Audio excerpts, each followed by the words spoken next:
Свинья 3 дня подряд рыла землю в одном и том же месте. Старик сначала не обращал на это внимания, пока однажды не взял лопату и не начал копать глубже. Он копал до тех пор, пока не наткнулся на то, что навсегда изменило его жизнь. Федорович жил на этой ферме почти 40 лет. Здесь он вырос, работал вместе с отцом и растил своих детей. Но последние годы были тяжелыми, засухи становились все чаще, урожай все меньше, а долги все больше. Недавно к нему приезжали люди из крупного агрохолдинга и предлагали выкупить землю. Сумма была приличная, и многие соседи уже согласились продать свои участки. «Подумайте, Федорович», — говорил молодой человек в дорогом костюме, «земля все равно пропадает, мы сделаем здесь большое хозяйство». Старик ничего не ответил, он лишь смотрел на поле, где когда-то колосилась высокая пшеница. На ферме осталось немного животных, и самым заметным среди них был огромный хряк по кличке Борька. Тяжелый на вид, но удивительно умный. Федорович часто шутил, что этот хряк понимает его лучше многих людей. Однажды утром старик заметил странную вещь. Борька стоял возле старого сарая и упорно рыл землю. Сначала Федорович не придал этому значения, свиньи часто копают. Но на следующий день все повторилось. Хряк снова рыл на том же месте. Земля уже была взрыта, а яма стала глубже. «Ты чего там ищешь?» – пробормотал старик.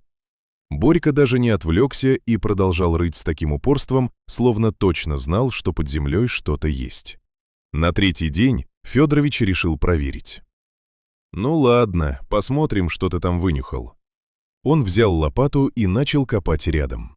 Сначала попадались только камни и корни. Но вскоре лопата ударилась обо что-то твердое.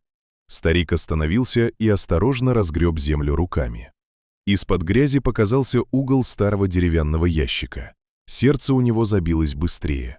Он вытащил ящик и открыл крышку. Внутри лежали пожелтевшие фотографии, аккуратно сложенные бумаги и маленький холщовый мешочек. Федорович взял одну из фотографий. На ней были люди возле поля пшеницы. Среди них стоял мужчина с густой бородой. На обороте было написано «Прохор Захаров». Затем старик достал толстую тетрадь. Это оказался дневник. Страницы были исписаны аккуратным почерком. В них рассказывалось о долгих опытах по выведению нового сорта пшеницы, устойчивого к засухе.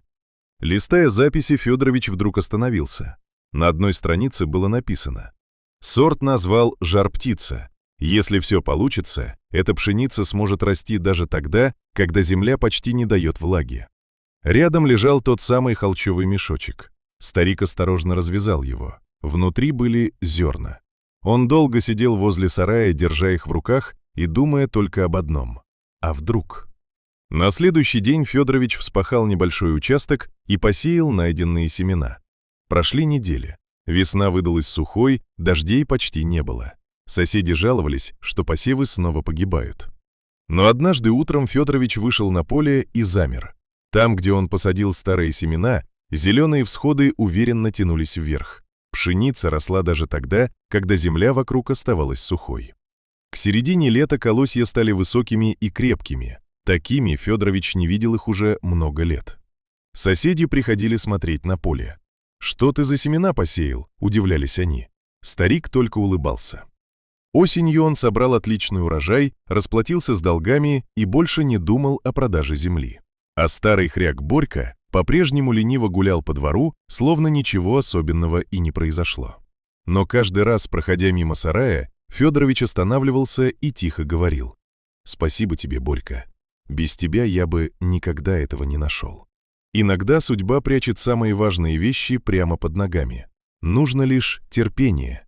И иногда даже свинья, которая решит копать именно в нужном месте.